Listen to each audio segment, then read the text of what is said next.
થોડા ટાઈમ પહેલાં એક ન્યૂઝ મળી, દુનિયાની સૌથી મોટી વોર મૂવી 27 વર્ષ પછી પાછી આવી રહી છે. પણ મૂવીની ટીમ તરફથી એક નવું એનાઉન્સમેન્ટ સામે આવ્યું છે, જેમાં સામે આવ્યું છે કે વરુણ ધવન બોર્ડર 2માં સામેલ થઈ ચૂક્યા છે. ઘણા લોકો ગુસ્સે થયા છે કે સની દેઓલને રિપ્લેસ કરીને વરુણ ધવનને લીડ રોલ મળ્યો છે, પણ વરુણ ધવનને એઝ અ સેકન્ડ લીડ રોલમાં કાસ્ટ કરવામાં આવ્યા છે. તો ભાઈ ટેન્શન ના લો, સની દેઓલ લીડ રોલમાં છે. સની દેઓલ વગર બોર્ડર અધૂરી છે. તો યાર, વરુણ ધવન ઇન બોર્ડર, આ કોમ્બિનેશન કંઈ જામ્યું નહીં. લોકો સોશિયલ મીડિયા પર આગ બબૂલા થઈ રહ્યા છે. ચોખ્ખા શબ્દોમાં કહે છે કે મૂવીની કાસ્ટિંગને લઈને મેકર્સ થોડા ખોટા છે. કેમ કે વરુણ ધવન એક ઇમોશનલ મૂવીના એક સોલ્જરના કેરેક્ટરમાં ફિટ નથી થતા. એના કેરેક્ટર માટે સજેશન પણ આવવા લાગ્યા છે.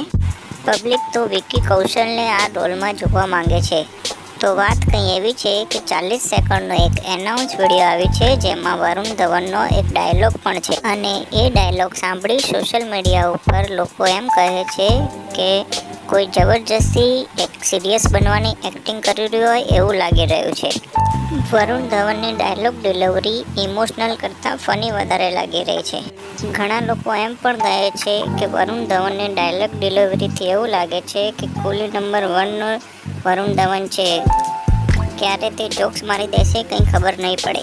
ઘણા લોકો જાણતા નથી વરુણ ધવનને આ રોલ આયુષ્માન ખુરાનાને રિપ્લેસ કરીને મળ્યો છે. પહેલાં તે બોર્ડર 2માં સેકન્ડ લીડ રોલ કરવાના હતા. ઇવન સિદ્ધાર્થ મલ્હોત્રાને પણ અપ્રોચ કરવાના ર્યુમર્સ આવી રહ્યા હતા, તેમની શેરશાહ મૂવીના OTT રેકોર્ડના કારણે. તો વરુણ ધવન પર પ્રેશર બહુ વધારે છે. મને તો પૂરી બોર્ડર મૂવી પ્રેશરવાળી લાગે છે. કેમ કે 1997 વાળી બોર્ડરને મેચ કરવાની છે. એક તરફ બિલકુલ રો મૂવી, જેના જેવું લોકોએ પહેલાં કંઈ થિયેટરમાં જોયું ન હતું, અને બીજી બાજુ હમણાં 1000 મૂવી એવી બની ગઈ છે. એ માટે બોર્ડર 2ને બનાવવા પ્રેશર તો બહુ જ છે. અને મેકર્સ ગમે તેમ કરીને મૂવીને મોટી બનાવવા માંગે છે. એમાં સૌથી આસાન તરીકો છે કાસ્ટિંગ. એમાં વરુણ ધવનને કાસ્ટ કરવો બહુ સ્માર્ટ મૂવ હોઈ શકે છે.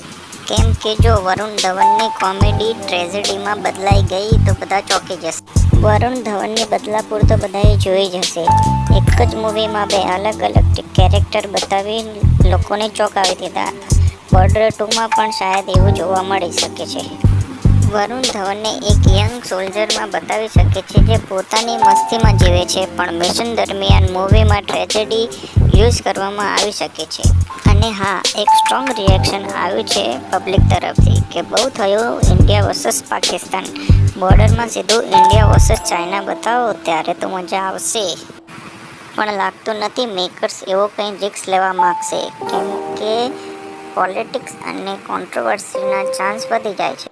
મને તો લાગે છે આ મૂવી વેચશે ઓસ્ટ્રેલિયા પર. અનાઉન્સ વિડીયો જોયું હોય તો એમાં સૌથી પહેલાં સોનુ નિગમનો અવાજ સંભળાય છે. એ જ તો છે ઓસ્ટ્રેલિયા, જેના દમ પર બોર્ડર 2 હમણાંથી જ બ્લોકબસ્ટર છે. આ સેમ ફેક્ટર કામ આવ્યું હતું ગદર 2માં.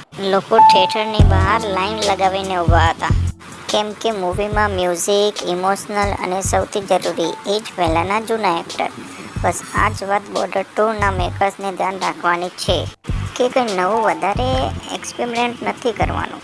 બસ જૂની મૂવીને સારી બનાવવાનું ટ્રાય કરવાનું છે. ગદર 2 વાળી મિસ્ટેક ફરી નહીં કરવાની, જ્યાં સની દેઓલના જગ્યાએ તેના છોકરાને વધારે કેમેરા ટાઈમ આપ્યો હતો. ત્યારે પબ્લિક તો સનીબાજીના કારણે મૂવી જોવા ગઈ હતી. એ બધું તો ઠીક છે, પણ જાણો મૂવી બનાવી કોણ રહ્યું છે? પ્રોડ્યુસર તો સેમ છે, પણ ડાયરેક્ટર બદલાઈ ગયા છે. અનુરાગ સિંહ બોર્ડર 2 મૂવી બનાવવા જઈ રહ્યા છે. તેમની સૌથી સક્સેસફુલ મૂવી હતી કેસરી. હા ભાઈ, અક્ષય કુમારની કેસરી મૂવી જેવો અનુભવ ફરીથી થવાનો છે. પણ બોર્ડર 2નું બજેટ, કાસ્ટિંગ, ઇમોશનલ બધું કેસરી કરતાં વધારે છે. પણ પર્સનલી મારા હિસાબથી બોર્ડર 2માં વરુણ ધવનને કાસ્ટ કરવાનું થોડું રિસ્કી છે. પણ જો તેમનો ઉપયોગ સારી રીતે થયો તો વરુણ ધવનની એક્ટિંગ પણ હમણાં ખરાબ ખબર એ છે કે બોર્ડર 2ની રાહ આપણે વધારે જોવી પડશે, કેમ કે બોર્ડર 2 2025 પણ નહીં 2026માં આવશે. પણ આમાં સારી વાત એ છે કે મેકર્સ જોડે બહુ ટાઈમ છે કે ઓડિયન્સના રિએક્શનને જોઈને આરામથી મૂવીના ફ્યુચરનો ફેસલો કરવા માટે. એમ તો કાસ્ટિંગ લાંબી જશે તો સરપ્રાઈઝ પણ મળી શકે છે. મારા હિસાબથી કે મેનન આર્મીના યુનિફોર્મમાં ફાયર લાગશે.